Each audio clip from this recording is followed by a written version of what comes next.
अथ उपदेशसारस्तोत्रम्।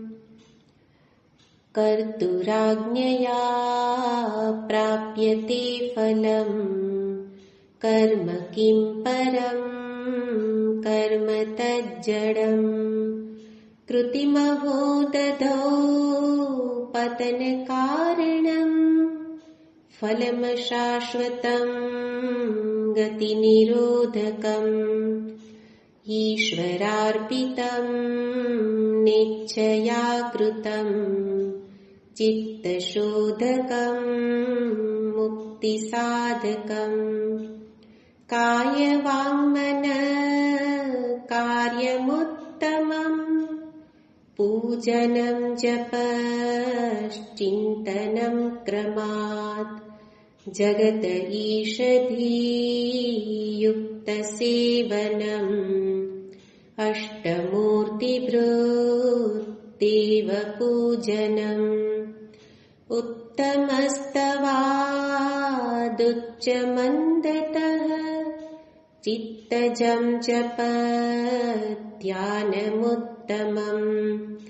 आज्यधारया स्रोतसा समम्, सरलचिन्तनम् विरलतः परम्। भेदभावनात् सोऽहमित्यसौ, भावनाभिदा पावनीमता। भावशून्यसद्भावसुस्थितिः, भावनाबलात् भक्तिरुत्तमा। हृत्स्थले मनः स्वस्थता क्रिया, भक्तियोगबोधाश्च निश्चितम्। वायुरोधनाल्लीयते मनः, जालपक्षिवद्रोधसाधनम्। चित्तवायवश्चित्क्रियायुताः, शाखयोर्द्वयी शक्तिमूलका। लयविनाशने उभयरोधने, लयगतं पुनर्भवति नो मृतम्। प्राणबन्धनाल्लीनमानसम्, एकचिन्तनान्नाशमेत्यदः। नष्टमानसोत्कृष्टयोगिनः, कृत्यमस्ति किं स्वस्थितिं यतः। दृश्यवारितं चित्तमात्मनः, चित्त्वदर्शनं तत्त्वदर्शनम्।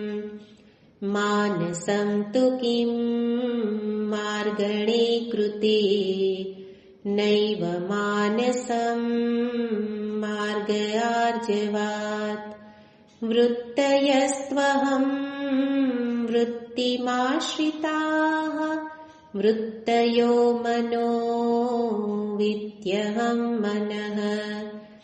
अयमहं कुतो भवति चिन्वतः, अयि पतत्यहं निजविचारणम्। अहमिनाशभाज्यहमहन्तया, स्फुरतिरुत्स्वयं परमपूर्णसत्। इदमहं पदाभिख्यमन्वहम्, अहमिलीनकेऽप्यलयसत्तया। विग्रहेन्द्रियप्राणधीतमः, नाहमेकसत्तज्जडं ह्यसत्। सत्त्वभासिका चित्त्ववेतरा, सत्तया हि चित्तया ह्यहम्। ईशजीवयोर्वेषदीपिता, सत्स्वभावतो वस्तु केवलम्। वेषहानतः स्वात्मदर्शनम् ईशदर्शनम् स्वात्मरूपतः आत्मसंस्थिति स्वात्मदर्शनम् आत्मनिर्द्वयादात्मनिष्ठता ज्ञानवर्जिता ज्ञानहीनचित् ज्ञानमस्ति किम् ज्ञातुमन्तरम् किं स्वरूपमित्यात्मदर्शने अव्यया भवा पूर्णचित्सुखम् बन्धमुक्त्यतीतं परं सुखम् विन्दतीह जीवस्तु दैविकः अहमपेतकम् निजविभानकम् महदिदं तपो रमणवागीयम् महदिदं तपो रमणवागीयम्। ॐ सहनाववतु सहनौ भुनक्तु सह वीर्यं करवावहै तेजस्विनावधीतमस्तु मा विद्विषावहै। ॐ शान्ति शान्ति शान्तिः। ब्रह्मानन्दं परमसुखदं केवलं ज्ञानमूर्तिं द्वन्द्वातीतं गगनसदृशं तत्त्वमस्यादिलक्ष्यम् एकं नित्यं विमलमचलं सर्वदी साक्षिभूतं भावातीतं त्रिगुणरहितं सद्गुरुं तं नमामि। મનુષ્ય જીવનનું લક્ષ્ય છે શાશ્વત શાંતિની પ્રાપ્તિ કરવી, અને એ શાશ્વત સુખ મળ્યું છે કે નહીં, અને મળે તો સ્થિતિ કેવી હોય, એ બધું કોઈ મહાત્માનું જીવન જોઈએ ત્યારે સમજાય. તો એવા જ કોઈક સંત, એવા જ કોઈક મહાત્મા, એવા જ મહર્ષિ કે જેમણે શું કરેલું છે, સાચી દિશામાં યોગ્ય પ્રયત્ન કરી અને શાશ્વત સુખ આનંદ એને પ્રાપ્ત કરેલા છે. અને એવા સંતો, એવા મહાત્માઓ વિરલ છે. કોઈક મહાત્મા, કોઈક એવા સંત એવા વિરલ છે, અને એને ઓળખવા એ પણ વિરલ છે. અને એટલા માટે જેણે પણ ઓળખ્યા એણે કરવું શું જોઈએ? એમણે જે દર્શન કર્યું, એમણે જે સ્મરણ કર્યું, એમને જેનાથી શાંતિ મળી, સુખ મળ્યું, એ પ્રયત્ન મારે પણ કરવા જોઈએ. અને ત્યારે કહેવાય સાચી દિશાનો પ્રયત્ન. અને એટલા માટે એવી પ્રકારની જેને આવા શાશ્વત આનંદમાં સ્થિતિ મેળવી લીધી, કે જેને અહીંયા શબ્દ પ્રયોગ કર્યો છે બ્રાહ્મી સ્થિતિ. તો બ્રાહ્મી સ્થિતિમાં જે હંમેશા રહેતા હતા એવા મહાન મહર્ષિ, મહાત્મા, એવા મહાત્મા એ છે ભગવાન શ્રી રમણ મહર્ષિજી.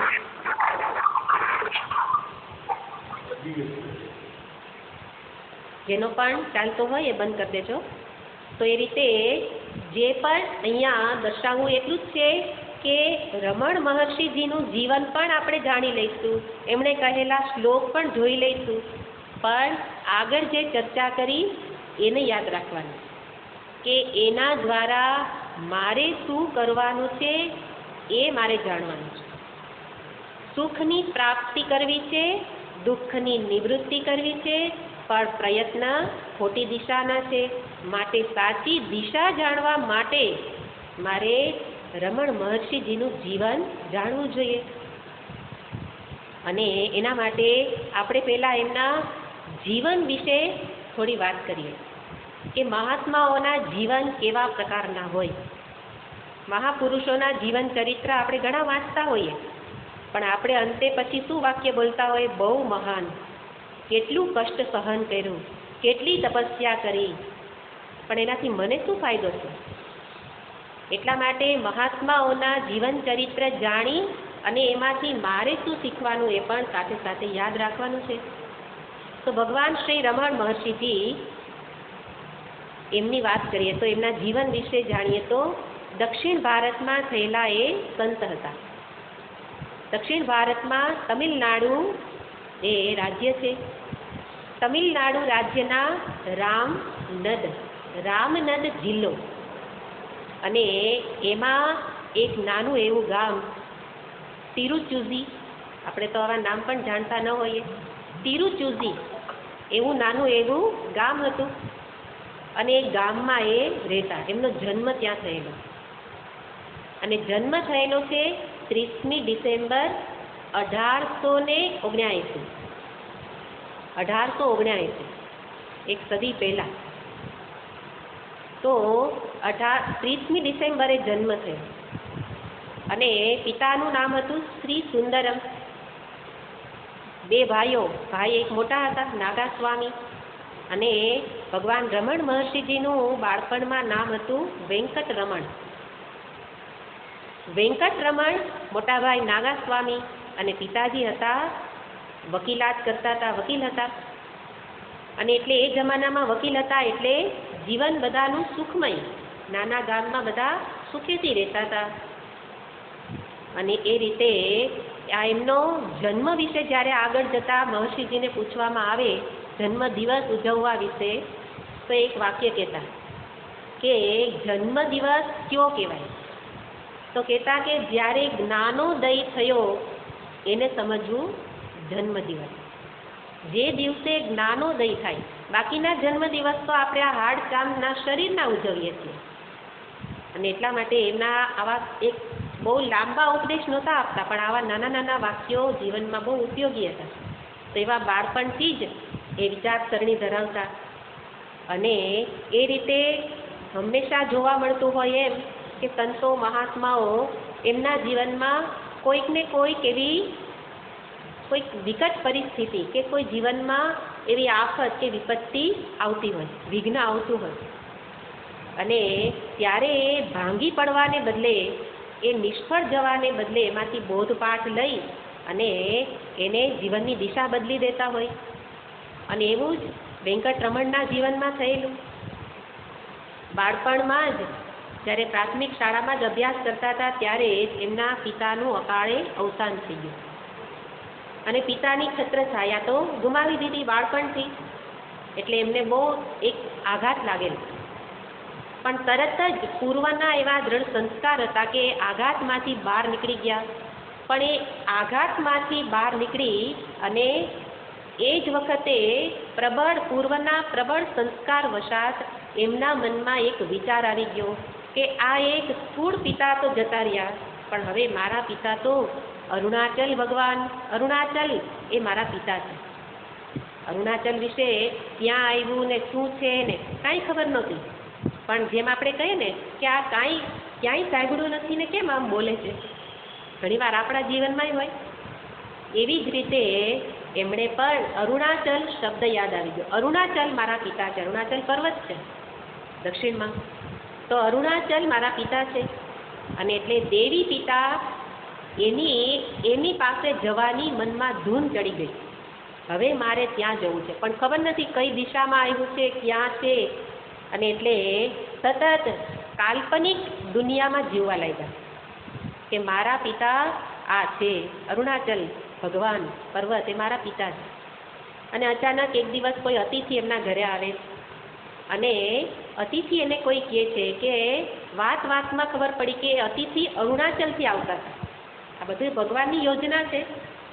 અને એટલે વાતમાં ખબર પડી એટલે એમને એકદમ પ્રશ્ન થયો કે તમે અરુણાચલથી આવો છો? તો કે હા.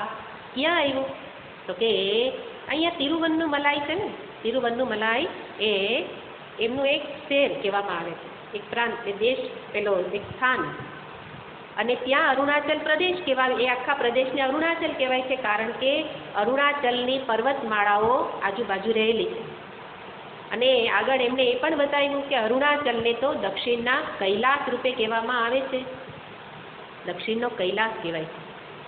અને એ રીતે આ બધી માહિતી ભેગી થઈ ગઈ અને એમ કાંઈ મન થાય ને ભાગવા તો મંડાય નહીં.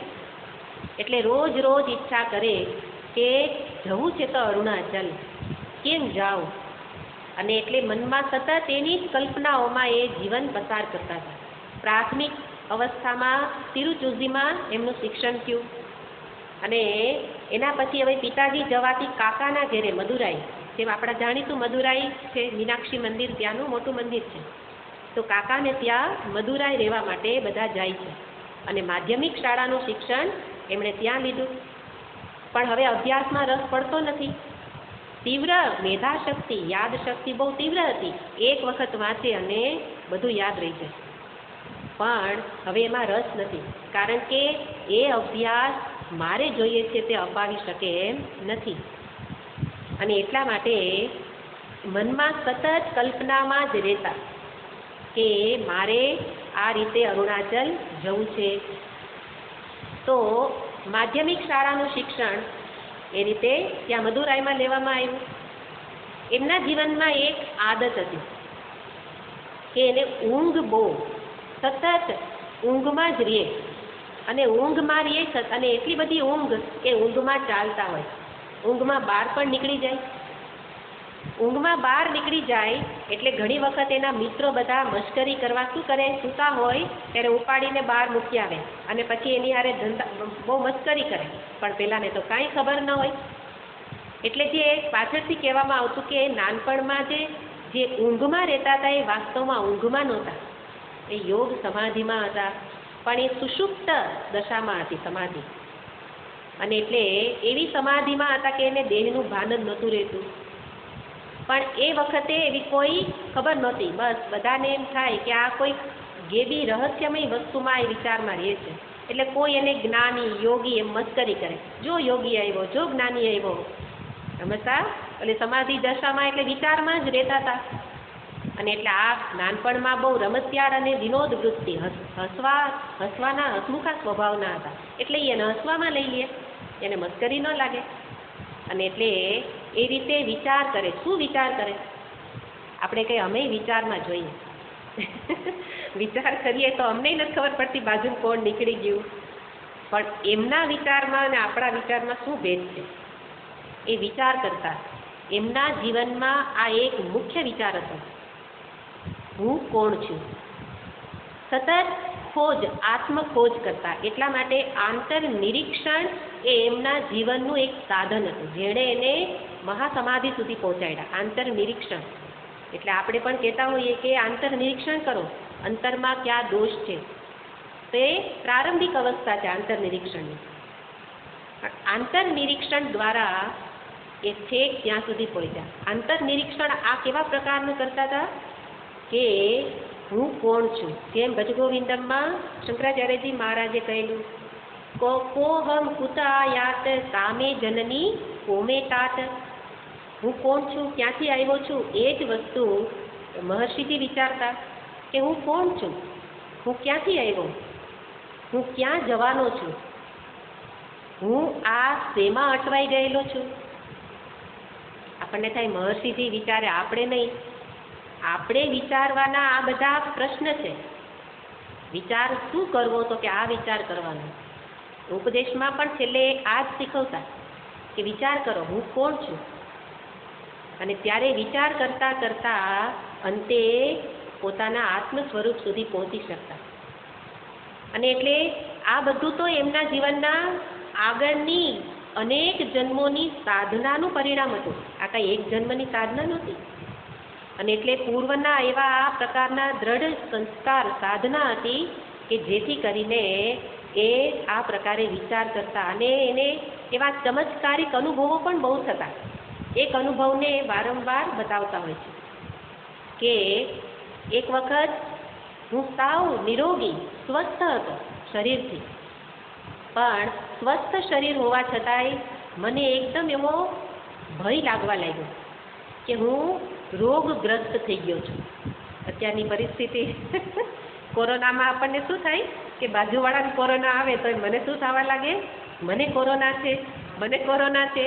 પછી આપણે વિચારે ચડી જાય, મને હોસ્પિટલ લઈ જાય છે અને પેલી એમ્બ્યુલન્સ આવી લઈ ગયા અને ત્યાં આમ થયું અને આપણે તો ભાઈ પૂરું. સેમ આ જ અનુભવ મહર્ષિજીને થયેલો. તો આપણને આવો વિચાર આવે ત્યારે એની જેમ વિચાર કરવાનો. તો એમને એવી કલ્પના થઈ કે હું રોગગ્રસ્ત છું અને મારું મૃત્યુ સમીપ દેખાય છે, મારું મૃત્યુ થવાનું છે. અને એટલે કે જો એણે તરત પ્રયોગ કર્યો, સીધા સૂઈ ગયા. પ્રાણને એમણે નિયંત્રણ કરી લીધું. પ્રાણનું નિયંત્રણ કરી અને શરીરમાં પ્રાણનું નિયંત્રણ થઈ ગયું એટલે શરીરની હલનચલન બંધ થઈ ગઈ. એટલે સૌની જેમ સૂતા. અને પછી એમણે વિચાર કર્યો કે ચાલ હે મન વિચાર કર, તું શું કહેતો હતો કે મારું મૃત્યુ થયું, મને લોકો સ્મશાને, તો વિચાર કર કે હાલો હવે મારું મૃત્યુ થઈ ગયું. મૃત્યુ થવાથી હવે લોકો મને સ્મશાને લઈ જાય છે, ડાઘુઓ આવ્યા સ્મશાને લઈ ગયા, મારો અગ્નિદાહ કર્યો, બધું પોતે ને પોતે જુએ છે મનથી. અને અગ્નિદાહ કર્યો અને ત્યારે અગ્નિદાહ પછી શું થયું તો કે જેનું મૃત્યુ થયેલું હતું એને તો હું જોઈ શકતો હતો. એનો અર્થ મારું મૃત્યુ થતું નથી. મૃત્યુ કોનું થઈ ગયું? શરીરનું. શરીરનો અગ્નિદાહ થઈ ગયો, પણ એનો જોનારો હું એ શરીર હોઈ શકે નહીં. અને એટલે પોતાના અનુભવને લઈ અને એમણે નિશ્ચય કર્યો, હું શરીર નથી, નાહમ દેહ, અને શરીરથી ભિન્ન છું. એનો અર્થ મારું મૃત્યુ નથી, હું અજર અમર આત્મ ચૈતન્ય સ્વરૂપ છું. અને ત્યારે એ કહે છે કે હું હંમેશને માટે મૃત્યુના ભયથી મુક્ત થઈ ગયો. આપણા માટે પણ આ કરવા જેવા બધા કોઈના અનુભવને આપણે વિચાર કરી શકીએ કે મૃત્યુનો જ ભય બધા ભયનું મૂળ છે. તો મૃત્યુના ભયને દૂર કરવા માટે શું કરવું? આ પ્રકારે પોતાને એનાથી જે વિચાર કરું છું એનાથી જુદા જોઈએ. અને એવી રીતે આ એમના અનુભવ છે. તો આવા અનુભવો આ બાળપણ અવસ્થા, માધ્યમિક જીવન શાળામાં હતા ત્યારના અનુભવ છે. અને એટલે પછીથી પોતાને પોતાના શરીરમાં, ખાવા પીવામાં, મિત્રોમાં, સગા સ્નેહીમાં ક્યાંય રસ નહોતો. ધીરે ધીરે એ એકાંતમાં જીવન જીવવા લાગ્યા. એકમાત્ર એને રસ હતો તો મદુરાઈનું મીનાક્ષી મંદિર. ત્યાં જાય અને અશ્રુભીની આંખે માને પ્રાર્થના કરે કે માં મને સાચી ભક્તિ બતાવો. જ્ઞાની પુરુષ હતા, પણ પ્રાર્થના શું હતી? મને સાચી ભક્તિ બતાવો. કોને કહેવાય? પછીના ઉપદેશમાં એમણે સાચી ભક્તિને બતાવી છે. પહેલાં એમણે પ્રાર્થના કરી, પછી જીવન પૂરું થતાં એમણે સાચી ભક્તિ કોને કહેવાય એ પણ કહ્યું છે કે અહંકારને આત્મ સ્વરૂપમાં ઓગાળી દેવો એને જ કહેવાય સાચી ભક્તિ. પણ પ્રારંભમાં આવી રીતે પ્રાર્થના કરતા. તો પ્રાર્થના કરે અને આવું જીવન જીવે. હવે ભણવામાં રસ નહીં અને બધી પરિસ્થિતિને જાણે કે હવે બદલવાનું હતું. એટલે એક પ્રસંગ બન્યો અને પ્રસંગ બન્યો ત્યારે શું થયું તો કે છે કે એક વખત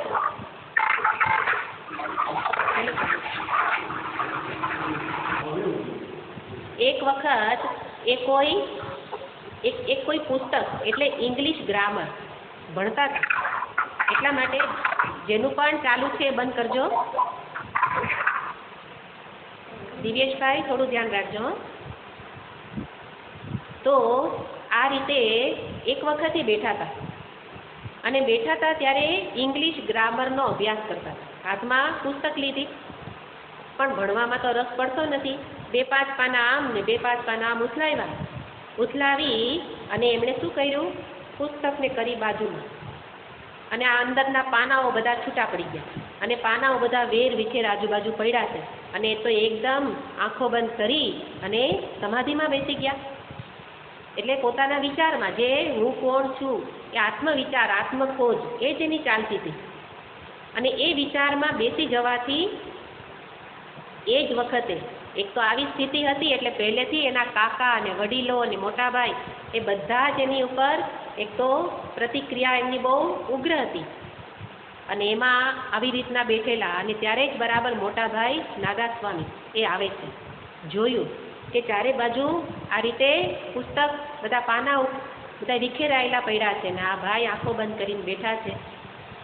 એટલે એમણે એને ત્યારે ટોણો મેળ્યું કે છે કે તારે આવું જ જીવન જીવવું હોય તો ઘરમાં રહીને શું કામ છે? તારે જો યોગી થવું હોય તો આ તારા અભ્યાસ પાછળ, તારા આ રહેવા કરવા જમવા પાછળનો જે આર્થિક બોજો છે એ અમારે શા માટે ઉપાડવો જોઈએ? તારે આર્થિક બોજો અમારી ઉપર શા માટે નાખવો જોઈએ? એવી રીતે ખીજાઈને વાત કરી. હવે આપણે તો અત્યારે શું થતું હોય કે આવી રીતે કોઈ ખીજાય તો લાગી આવે. પેલા નહીં લાગી આવ્યું અને બીજી વ્યક્તિ નહીં લાગી આવે, અને લાગી આવે ત્યારે શું કરી લે? ગળા ફાંસો, કાં તો કૂવામાં કૂદકો મને કીધું, એટલે ઉલટો અર્થ લઈ લે અને હતાશા નિરાશામાં ડૂબી જાય. મેણાને આવી રીતે અર્થ લે. ત્યારે એ જ મેણું એ સામાન્યમાંથી સંત બનાવી દે. હે ને, તુલસીદાસજીને પત્નીએ મેણું માર્યું હતું ને કે આવી રીતે મારી પાછળ આસક્ત છે એના કરતાં રામની પાછળ હોત તો રામ મળી ગયા હોત. અને ત્યારે ને ત્યારે પત્ની છૂટી ગઈ. પ્રિયતમા, અત્યંત પ્રિય પત્ની હતી, પણ એ મેણાએ એને રામ બતાવી દીધા. એવી રીતે અહીંયા આ મેળાનો અર્થ એમણે પોતાના જીવનમાં અલગ રીતે કર્યો કે વાત સાચી છે. એટલે મહાત્માઓનું લક્ષણ છે કે બધાના જીવનમાં વિકટ પરિસ્થિતિ આવતી જ હોય, દુઃખદ સ્થિતિ આવતી જ હોય. અને જોવાનું તો એ છે મહાત્માઓના જીવનમાં તો અત્યંત વિકટ સ્થિતિ આવતી હોય, અને ત્યારે એને જ એ સફળતાની એ સીડીનું પહેલું પગથિયું બનાવી દે અને ત્યારથી આગળ સફળ જીવન એમનું શરૂ થાય. તો આ હતાશ નિરાશ થવાને બદલે એ જે વાક્યનો આધાર લઈ એની ઉપર વિચાર કરે તો વેંકટરમણજીએ પણ વિચાર કર્યો કે ખરેખર સાચી વાત છે. આર્થિક બોજ મારો કેટલો બધો અને હું તો કાંઈ કરતો નથી. અને એટલા માટે એમણે એક કાગળ લખ્યો. કાગળમાં નીચે નામ નહીં, કાંઈ નહીં, પણ કાગળ લખીને કહ્યું કે મારી ખોજ આત્મખોજ છે અને મારે આત્મખોજ માટે ક્યાંય બહાર જવું છે, અને એટલા માટે હવે મારી શોધ કરતા નહીં. અને જે આગળ યાદ કર્યું હતું કે તિરુવન્નુમલાઈ અને અરુણાચલ પ્રદેશ કઈ બાજુ એ થોડું ઘણું જાણ્યું હતું, પણ હવે જવા માટે બહાર જવા પૈસા તો જોઈએ. એટલે 3 રૂપિયા એની જે ફીના રૂપિયા હતા આપેલા, એ વખતે 3 રૂપિયા એટલે તો બહુ હતા. અને ટ્રેનમાં બેસી ગયા, પણ એ ટ્રેન અડધે સુધી લઈ ગઈ, ત્યાં 3 રૂપિયા પૂરા. અને એટલે પાછા ઉતરી ગયા, વળી પાછા 10 માઇલ ચાલ્યા પછી થયું કે હજી તો અરુણાચલ પ્રદેશ બહુ દૂર છે. એટલે ટ્રેનમાં બેસવા તો કે એક સોનાની વાડી પહેરી હતી, એ વાડીને વેચીને પૈસા આવ્યા, એમાંથી ફરી ટ્રેનમાં બેઠા અને અંતે અરુણાચલ પ્રદેશ પહોંચી જાય. ત્યાં જઈને ત્યાં ભગવાન મંદિરે, અરુણાચલના ભગવાનના મંદિરે દર્શન કરવા જાય અને કહે છે આપના આદેશને કારણે હું આવી ગયેલો છું. અને એ રીતે એ પોતાની જે સ્થાનમાં જવાની ઈચ્છા હતી એ તો પૂર્તિ થઈ અને અરુણાચલ પ્રદેશમાં પહોંચી ગયા. તિરુવન્નુમલાઈ એ સ્થાન છે અને ત્યાં બધા પહાડો છે, ગુફાઓ છે. તો ત્યાં ગુફાઓમાં એ 11 વર્ષ સુધી એમણે મૌન સાધના કરી, સતત આંતરખોજ આત્મચિંતનમાં જ એ રત રહેતા. અને એટલે જઈને મુંડન કરાવ્યું, એક ખાલી લંગોટી પહેરી, બાકીના વસ્ત્રો બધા પધરાવી દીધા, પૈસા હતા એ પણ પધરાવી દીધા. અને ભૂખ લાગે ત્યારે ભિક્ષાટન કરવા જાય. પણ કોઈ તો આ એમનું જે લગર વગર વેશ જોઈને કોઈને ગાંડો કહે, કોઈ પથરાઈ મારે, કારણ કે એ તો સતત પોતાની આત્મસ્થિતિમાં જ હતા, એને બાહ્ય જીવનનું ભાન જ નહોતું. અને એટલે શરૂઆતમાં આવું પણ થતું. પણ જ્યારે શરૂઆત એવી હોય પછી જ્યારથી એને લોકો ઓળખે ત્યારે પછી એ જ લોકો એને એની શરણમાં પણ આવી જતા હોય. તો લોકો સામે ચાલીને ભિક્ષા લાવવા લાગ્યા, એમને ભિક્ષા માટે બહાર જવું ન પડતું. તો જે શરીરને ટકાવવા અન્ન જોઈતું હતું એ મળી રહેતું હતું, અને પોતાની યોગ સાધના, જે જ્ઞાન સાધના જે ચાલતી રહેતી. અને 11 વર્ષ સુધી એ રીતે ગુફાઓમાં જીવન વ્યતીત કર્યું અને મૌન એકાંત જીવન એ જીવ્યા. હવે પેલી બાજુ વેંકટરમણની શોધ ચાલુ થઈ. 3 વર્ષ સુધી શોધ્યા પછી વેંકટરમણ મળ્યા. કે અહીંયા લોકો એને ત્યારે નામ તો ખબર નહોતી, એટલે લોકો એને બાળ સંન્યાસી કે કુમાર સ્વામી કે એવા નામથી એને ઓળખતા હતા. અને ત્યારે ખબર પડી કે આ જ આપણો વેંકટરમણ છે. તો મોટા ભાઈ અને માતા એ બંને એને શોધતા શોધતા આવ્યા અને ખૂબ સમજાવ્યા કે પાછો ચાલ, મારી ભૂલ થઈ ગઈ, તું આવી રીતે રે, અમને પસંદ નથી, તું આવ, પાછો ચાલ, તું જે કહે છે બધું કરશું. પણ વેંકટરમણ એની સ્થિતિ કેવી હતી? દ્રઢતા આવી ગઈ હતી. અને દ્રઢતા એટલે એક સરસ દ્રષ્ટાંત કહેવામાં આવે કે જેવી રીતે કોઈ સરિતા નદી એક વખત પર્વતમાંથી બહાર નીકળે પછી પર્વત તરફ પાછું જઈને પાછું જોતી પણ નથી, કારણ કે એનું લક્ષ્ય તો કયું છે? સાગર. જેવી રીતે સરિતા પર્વતમાંથી નીકળ્યા પછી પર્વત સામું જોયા વિના સાગરને મળવા દોડે છે. અને રસ્તામાં કેટલા બધા વિઘ્ન આવે છે, કાંટા, ઝાખરા અને મોટા પથ્થરો અને શીલા, અને કોઈ વખત એ મેદાનમાં છિન્ન ભિન્ન થઈને વહેવા લાગે, ફરી પાછો પ્રવાહ વહેતો વહેતો સાગર તરફ જાય, પણ ક્યારેય અટકતી નથી. એવી સ્થિતિ વેંકટરમણની હતી કે હવે તો આ જીવનનું લક્ષ્ય પ્રાપ્ત કરીને જ રહીશ. અને એટલા માટે ભગવાનને પણ એમણે પ્રાર્થના કરી હતી કે જે ઈશ્વર પશુ પક્ષીને અનાજ આપે છે એ જ ઈશ્વર મારું પણ સંભાળ રાખશે.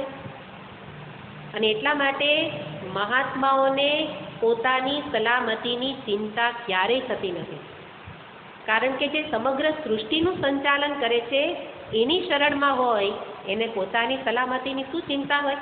એટલા માટે રમણ મહર્ષિજી પણ આવી જ પ્રાર્થના પેલા ત્યાં અરુણાચલ પ્રદેશમાં મંદિરમાં જઈને કરતા હતા.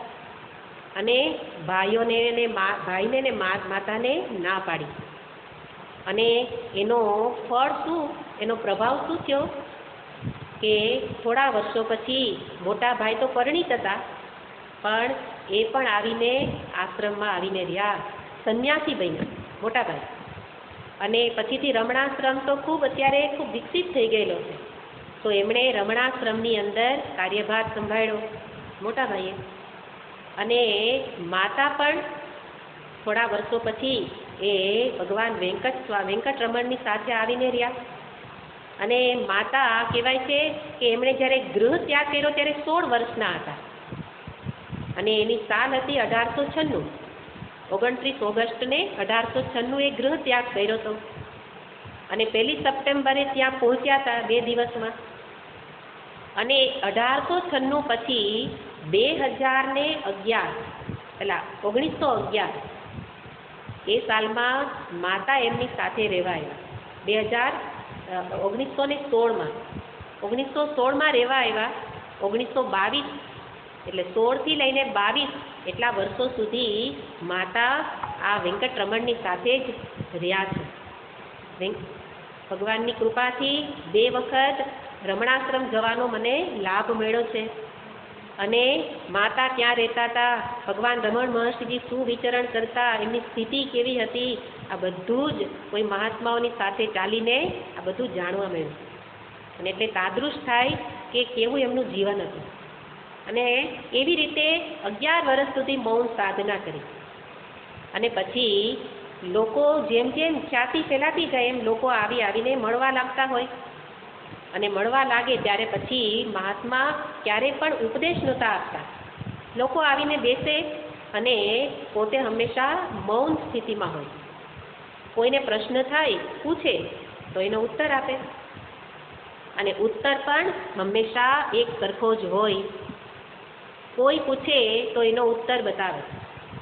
કોઈ કહેશે કે મારું મન બહુ ચંચળ છે. મોટા ભાગે તો મન વિશેના પ્રશ્ન હોય. મારું મન બહુ બહિર્મુખ છે.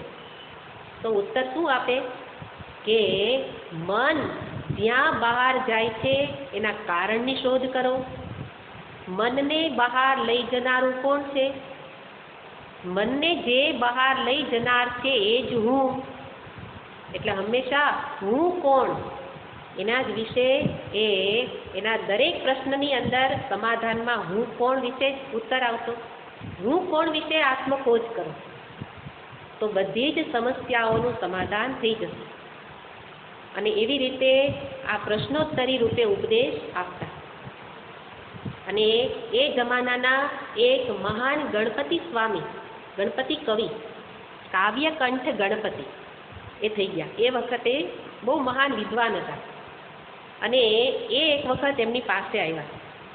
એમની પાસે આવી અને પૂછે છે કે મહર્ષિજી, મેં ખૂબ પુસ્તકો વાંચ્યા છે અને એટલા પુસ્તકો વાંચ્યા અને એટલા બધા જપ તપ બધું કર્યું છે, પણ મને હજી એ સમજાતું નથી કે તપ કોને કહેવાય. મને એ સમજાવો. શાસ્ત્રજ્ઞ હતા, મહાન વિદ્વાન હતા. અને ત્યારે રમણ મહર્ષિજી એમને કહે છે કે કોણે જપ કર્યા? મેં કર્યા. કોણે તપ કર્યું? મેં કર્યું. કોણે પુસ્તકો વાંચ્યા? એના બધા જ સમાધાનની અંદર પ્રશ્ન જ પૂછે. જે આપણે પ્રશ્ન કરીએ તો સામો પ્રશ્ન કરે. પહેલા એ કહ્યું કે મેં ખૂબ પુસ્તકો વાંચ્યા, એટલે પૂછે કોણે પુસ્તકો વાંચ્યા? હે ને? કોણે બહુ જપ કર્યા?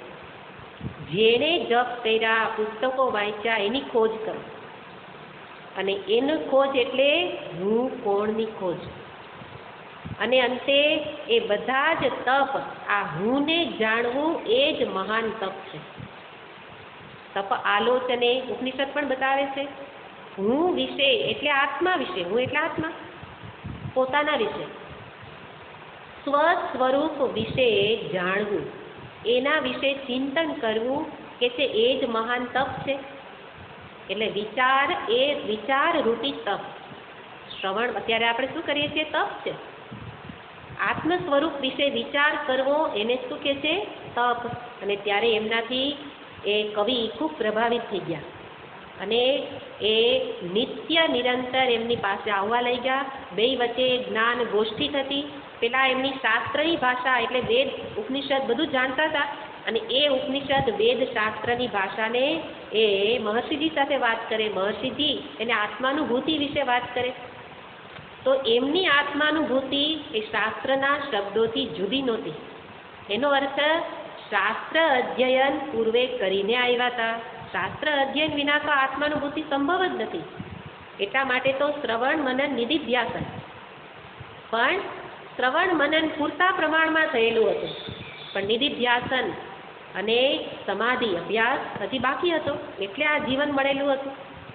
અને એટલે જે આત્માનુભૂતિ હતી એ શાસ્ત્રના શબ્દોથી જુદી નહોતી. કેવી રીતે ખબર પડે? ઉપદેશ સારમ ગ્રંથનો અભ્યાસ કરશો તો ખબર પડશે કે ઉપનિષદ કે છે એનાથી કોઈ વસ્તુ જુદી નથી. આપણે હમણાં આગળ એના વિશે પણ વાત કરશું કે કઈ રીતે ઉપદેશ સારમ ગ્રંથ વાત કરે છે, કઈ રીતે ઉપનિષદ વાત કરે છે. તો બેયની સંપૂર્ણ સમાનતા છે.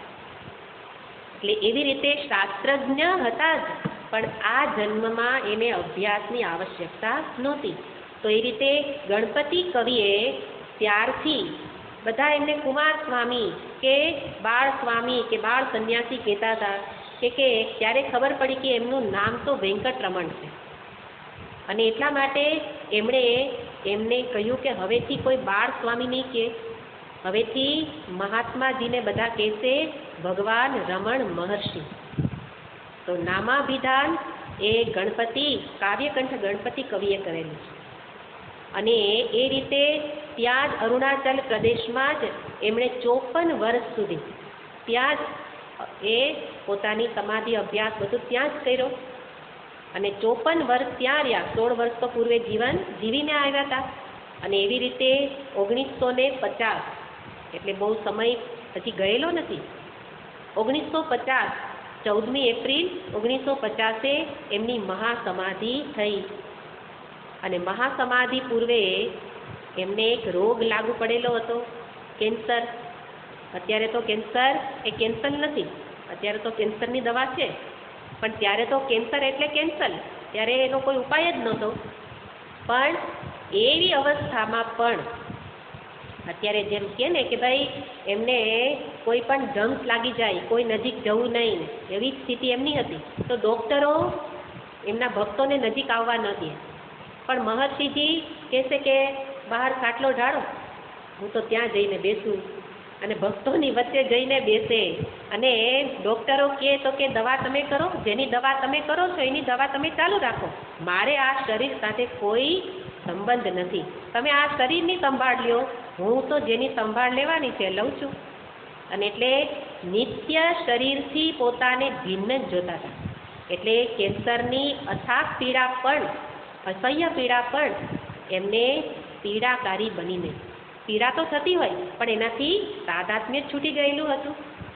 અને એવી રીતે એવી સ્થિતિમાં પણ એમનો જે મૂળ સ્વભાવ હતો રમૂજી વૃત્તિ, આનંદ કરવો, તો એમાં પણ એ આનંદ જ કરતા.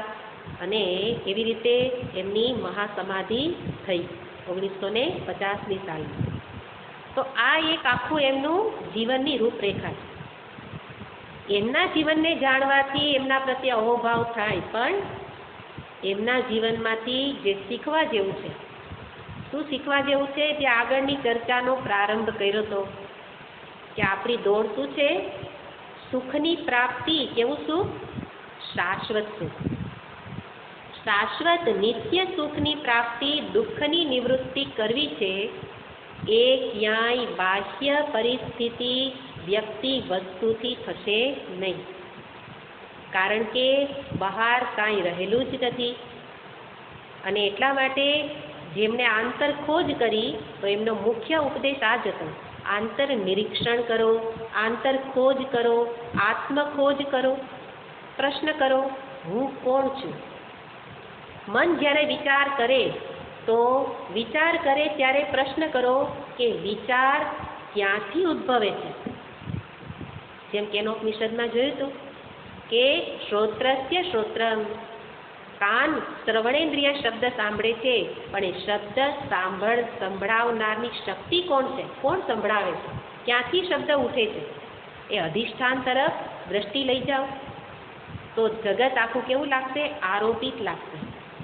અને આરોપિત જગત એ આરોપ છે સમજાઈ જાય પછી જેમ સર્પને દૂર કરવા, જેમ રજ્જુનું જ્ઞાન થઈ જાય તો સર્પને દૂર કરવાનો પ્રયત્ન છૂટી જાય. એવી જ રીતે જગતમાં બધું જ આરોપિત છે, કાંઈ સાચું નથી. તો પછી કોને સરખા કરી દઉં, હે ને? કોને સીધા કરું ને ક્યાંથી, કોણ મારા દુઃખનું કારણ, કોણ સુખનું કારણ, આવું કાંઈ રહેશે જ નહીં. અને એટલા માટે કહે છે કે સતત આત્મખોજ, આત્મખોજ એ જ એમનો મુખ્ય ઉપદેશ હતો. અને એ રીતે એવા કોઈક સમયે કે જ્યારે એમની આત્મખોજ ચાલતી હતી, અને એવા સમયે એક જ આસને બેઠા બેઠા એમના અંતરમાંથી આ એક સ્તોત્રની રચના થઈ. સ્તોત્ર છે આ જે પ્રકરણ, આ આપણું ઉપદેશ સારમ. તો ઉપદેશ સારમના જે શ્લોકો છે એની રચના માટે એમને કાંઈ પરિશ્રમ ઉઠાવવો નથી પડ્યો. સહજતાથી મુખમાંથી સરી પડેલા શબ્દ છે. પહેલાં તમિલ ભાષા, જે એમની મૂળ ભાષા હતી, માતૃભાષા, તો તમિલ ભાષામાં આ શ્લોકોની રચના પહેલાં એમણે કરેલી. એટલે એક મુખમાંથી સરી પડેલી એમની વાણી છે, જે આત્માનુભૂતિ જ આમાં એમને દર્શાવે છે. તો એટલા સુંદર 30 શ્લોકોમાં એમણે બધી જ વાત કરી છે. તો ઉપદેશ જ આ રીતે એ શ્લોકબદ્ધ થયો. પછીથી સંસ્કૃતમાં શ્લોકબદ્ધ એમણે કરેલો છે, મલયાલમ ભાષામાં કર્યો, સંસ્કૃતમાં કર્યો, પછીથી લોકોએ હિન્દીમાં ને પછી આપણી ગુજરાતી ભાષામાં ને આપણા બધા જ ગુરુજનોએ, વિદ્વાનોએ આ અર્થ કરેલો છે. પણ સંસ્કૃત રચના પણ એમણે કરી, પણ પહેલાં તમિલ ભાષામાં કરેલી. તો આ જે 30 શ્લોકોનો આ એક નાનો એવો ગ્રંથ, એ ગ્રંથ અને ઉપનિષદ, એટલે આ જે ગ્રંથ છે એ ઉપનિષદનો સાર છે. કેવી રીતે કહી શકાય? તો કે ઉપનિષદ જે ભણે છે એને ખબર જ છે કે ઉપનિષદમાં સાધન પણ આવે, સાધ્ય પણ આવે. સાધ્ય એટલે જીવનનું લક્ષ્ય શું છે એ બતાવે, કે તું જ આત્મા એ જ બ્રહ્મ છે, આ જાણવું એ જ લક્ષ્ય છે. અને એને જાણવા સુધી પહોંચવું કઈ રીતે? તો કે કર્મયોગ, ભક્તિ યોગ, ધ્યાન યોગ. ગીતાજીમાં આખો એક ગીતા ગ્રંથ જ એ સાધન સાધ્યને બતાવે છે. તો એવી રીતે ભગવદ્ ગીતાનો સાર કયો? ભગવદ્ ગીતા એ ઉપનિષદનો સાર છે. એવી રીતે ઉપનિષદનો સાર આ ઉપદેશ સાર છે. એટલા માટે તેનું નામ જ છે ઉપદેશ સાર, કે સારભૂત ગ્રંથ છે. એક 30 શ્લોકને સારી રીતે જો જાણી લેવામાં આવે તો ક્યાંય પણ અટવાઈએ નહીં, કોઈ પ્રશ્ન બાકી ન રહે, કોઈ જીવનમાં સમસ્યા અનુભવાય નહીં. શા માટે? કારણ કે સમસ્યા બહાર હતી જ નહીં. એટલા માટે આંતરખોજ કરતાં કરતાં બધી સમસ્યાઓ દૂર થઈ ગઈ. અને એ રીતે અહીંયા બતાવે છે કે આ 30 શ્લોકમાં કહેવામાં આવે છે કે શરૂઆતમાં કર્મનું પ્રતિપાદન, કર્મયોગ, કર્મનું પ્રતિપાદન કરી અને એની મર્યાદા બતાવે છે. કર્મ કિમ પરમ કર્મ તજ્જરમ, 3 શ્લોક સુધી. તો આપણે જેને જીવનભર કરવાનો નિર્ણય કરી દીધો કે ના ભાઈ કામ વિના તો બેસાય નહીં, અને આપણે કોલર ઊંચો કરીને કહીએ આપણે છેલ્લી ઘડી સુધી કામ કર્યું, છેલ્લી ઘડી સુધી કામ કર્યું,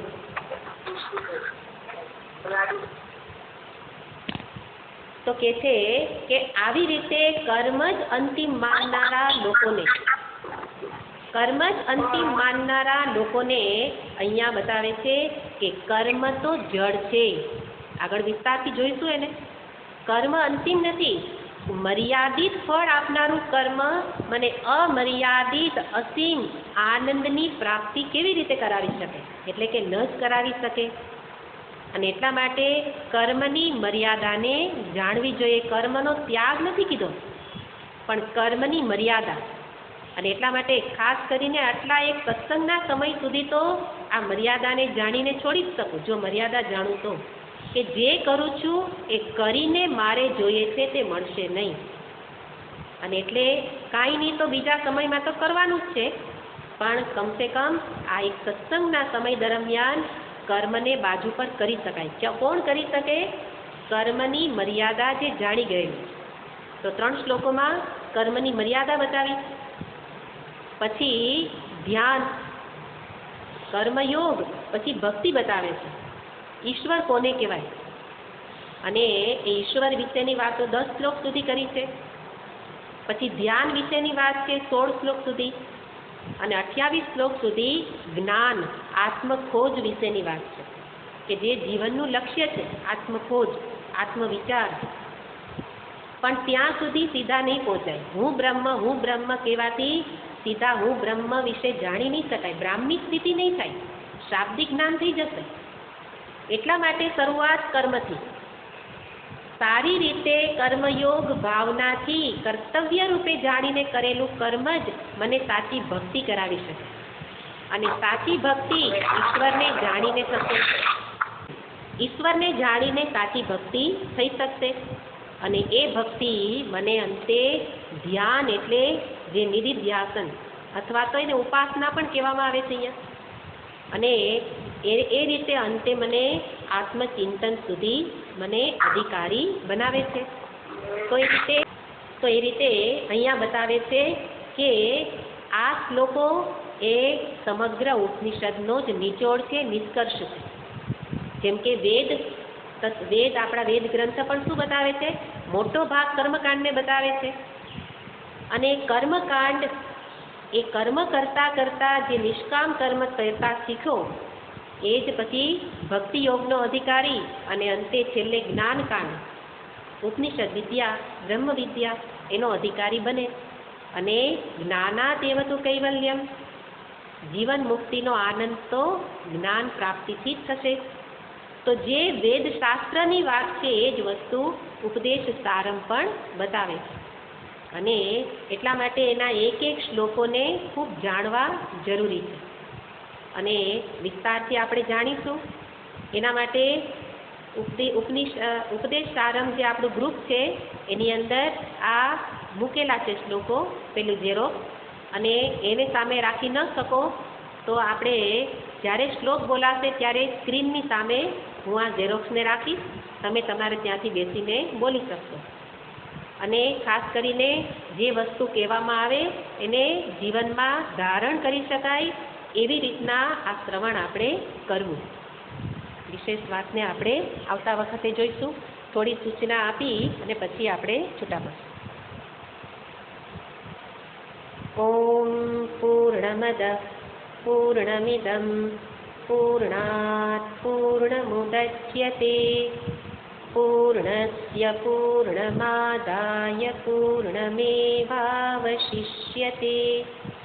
ઓમ શાંતિ શાંતિ શાંતિ. હરિ ઓમ શ્રી ગુરુભ્યો નમઃ. હરિ ઓમ.